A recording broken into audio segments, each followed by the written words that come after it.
ओम श्री परमात्मने नमः। ओम श्री परमात्मने नमः। ओम श्री परमात्मने नमः। ओम श्री परमात्मने नमः। ओम श्री परमात्मने नमः। माघ मास कृष्ण पक्ष की षटतला एकादशी का महात्म्य। एक बार युधिष्ठिर ने पूछा, हे जगन्नाथ, हे भगवान कृष्ण आदिदेव जगतपते, माघ मास के कृष्ण पक्ष में कौन सी एकादशी होती है? उसके लिए कैसी विधि है तथा उसका फल क्या है? महाप्राज्ञ, कृपा करके ये सब मुझे बताने की कृपा करें। तब भगवान श्री कृष्ण ने कहा, हे नृपश्रेष्ठ, सुनो। माघ मास के कृष्ण पक्ष की जो एकादशी है वह षटतला के नाम से विख्यात है।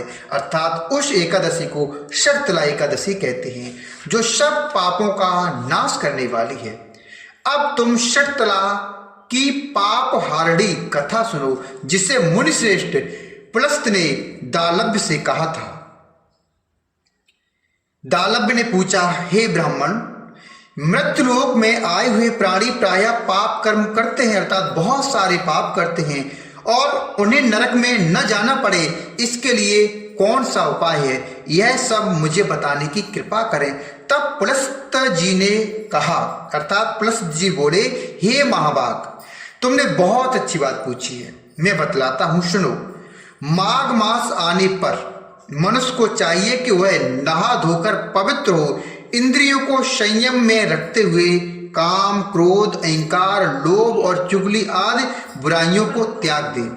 देवादिदेव भगवान का स्मरण करके जल से और पैर धोकर भूमि पर पड़े हुए गोबर का संग्रह करे, उसमें तिल और कपास छोड़कर 108 पिंडकाएं बनाए। उसमें तिल और कपास छोड़कर 108 पिंडकाएं बनाए। फिर माघ में जब आर्द्रा या मूल नक्षत्र आए, तब कृष्ण पक्ष की एकादशी करने के लिए नियम ग्रहण करें। भली भांति स्नान करके पवित्र होकर शुद्ध भाव से देवादिदेव श्री हरि विष्णु की पूजा करें। कोई भूल हो जाने पर भगवान श्री कृष्ण का नाम उच्चारण करें। रात को जागरण करें और होम करें। चंदन, अर्गजा, कपूर, नैवेद्य आदि सामग्री से शंख, चक्र और गदा धारण करने वाले देव देवेश्वर श्री हरि नारायण की पूजा करें। उसके बाद भगवान का स्मरण करके बारंबार श्री कृष्ण का नाम उच्चारण करें, और श्री कृष्ण का नाम को उच्चारण करते हुए कुम्हड़े, नारियल अथवा बिजौरे के फल से भगवान को विधि पूर्वक पूजा कर कर अर्घ्य दें।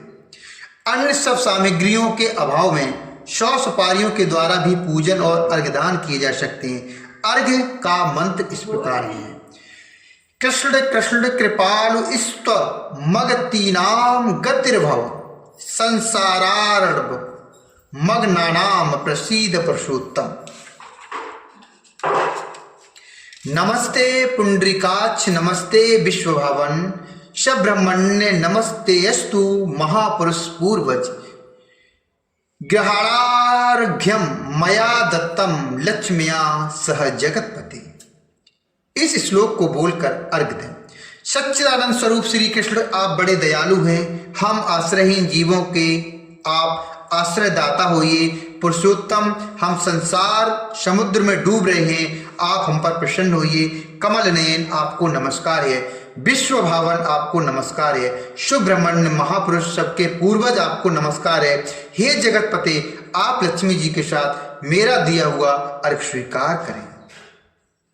इसके बाद ब्राह्मण की पूजा करें, उसे जल का घड़ा दान करें, साथ ही छाता, जूता और वस्त्र भी दें। दान करते समय ऐसा कहें, इस दान के द्वारा भगवान श्री कृष्ण मुझ पर प्रसन्न हो।